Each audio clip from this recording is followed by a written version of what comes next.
नमो नारायण। स्वागत है आप सभी का हमारे चैनल सनातन भाव पर।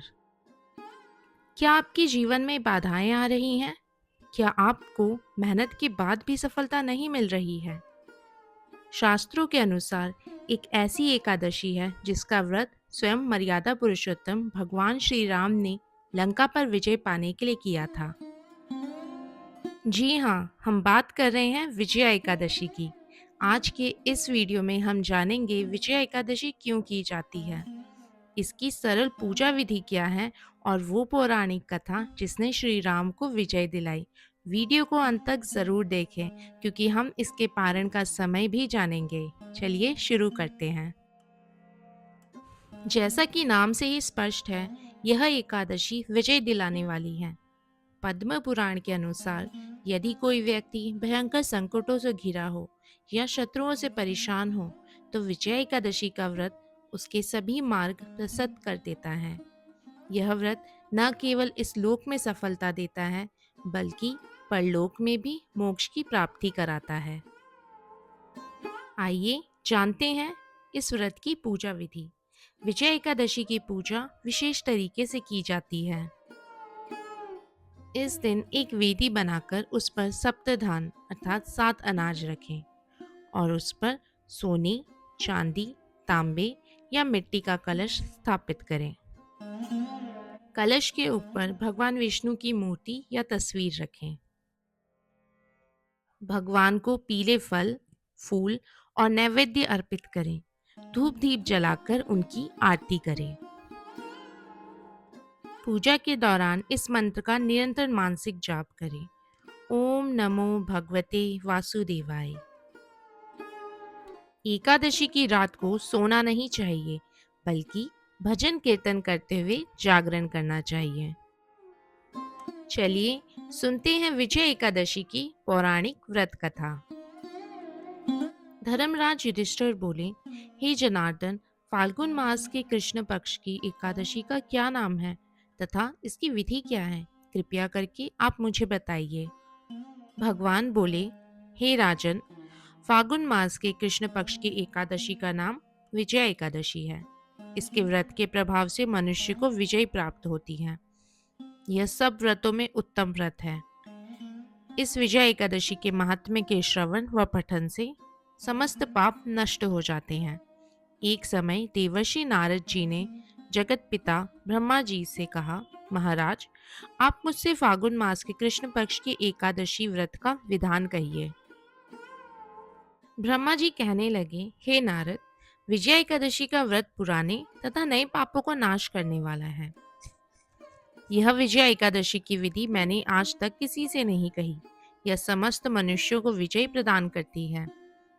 त्रेता युग में मर्यादा पुरुषोत्तम श्री रामचंद्र जी ने जब 14 वर्ष का वनवास हो गया, तब वे लक्ष्मण और सीता जी सहित पंचवटी में निवास करने लगे। वहां पर दुष्ट रावण ने जब सीता जी का हरण किया, तब इस समाचार से श्री रामचंद्र जी तथा लक्ष्मण अत्यंत व्याकुल हुए और सीता जी की खोज में चल दिए। घूमते घूमते जब वे मरणासन जटायु के पास पहुंचे, तो जटायु उन्हें सीता जी का वृत्तांत सुनाकर स्वर्गलोक चला गया।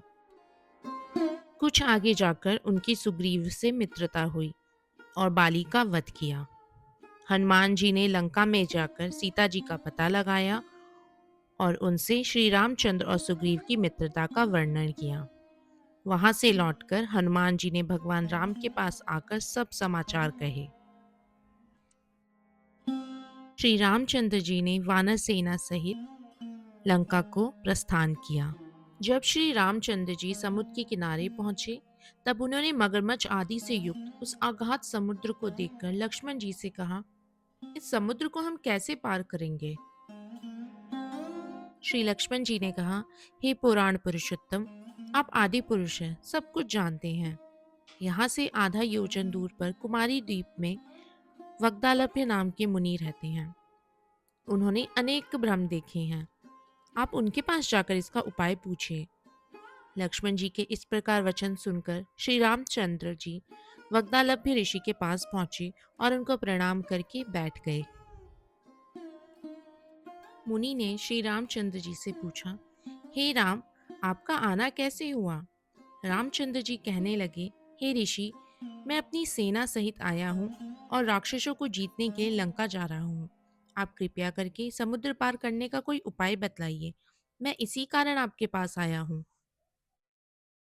ऋषि बोले, हे राम, फाल्गुन मास के कृष्ण पक्ष की एकादशी का उत्तम व्रत करने से निश्चय ही आपकी विजय होगी। साथ ही आप समुद्र भी अवश्य पार कर लेंगे। इस व्रत की विधि यह है कि दशमी के दिन स्वर्ण, चांदी, तांबा या मिट्टी का एक घड़ा बनाएं। उस घड़े पर जल भरकर तथा 5 पल्लव रख वेदिका पर स्थापित करें। उस घड़े के नीचे सत्य जना और ऊपर जौ रखें। उस पर श्री नारायण भगवान की स्वर्ण की मूर्ति स्थापित करें।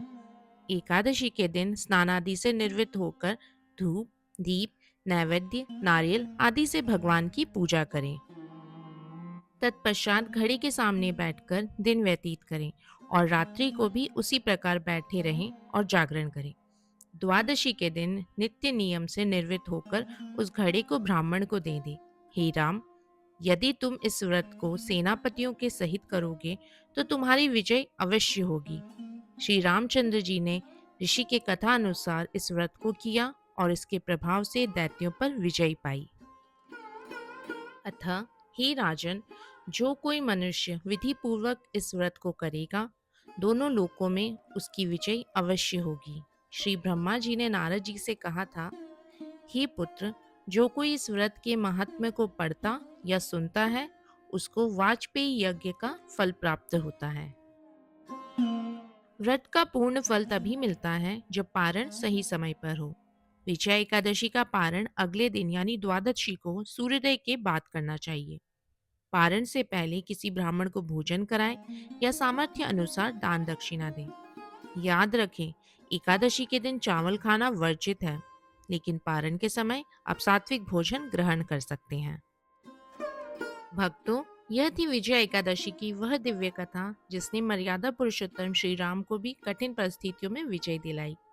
याद रखिए, सच्ची श्रद्धा और संयम से किया गया यह व्रत आपके जीवन के हर अवरोध को अवसर में बदल सकता है। अगर आपको यह जानकारी और कथा पसंद आई हो तो इस वीडियो को लाइक ज़रूर करें।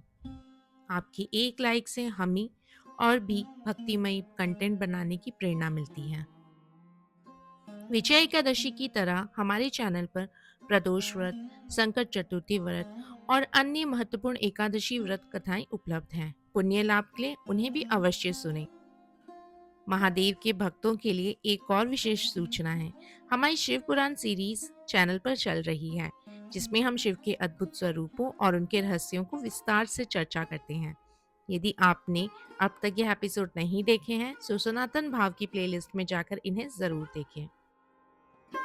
भक्तों, हमने महाशिवरात्रि को लेकर भी 2 वीडियो बनाई हैं, जिनमें से एक वीडियो है शिव और पार्वती के विवाह के बारे में और दूसरी है महाशिवरात्रि कैसे बनाएं, महाशिवरात्रि व्रत की कथा और उस दिन व्रत कैसे करें। उन्हें भी ज़रूर देखें। हमारे चैनल को सब्सक्राइब करना ना भूलें। आज के लिए इतना ही।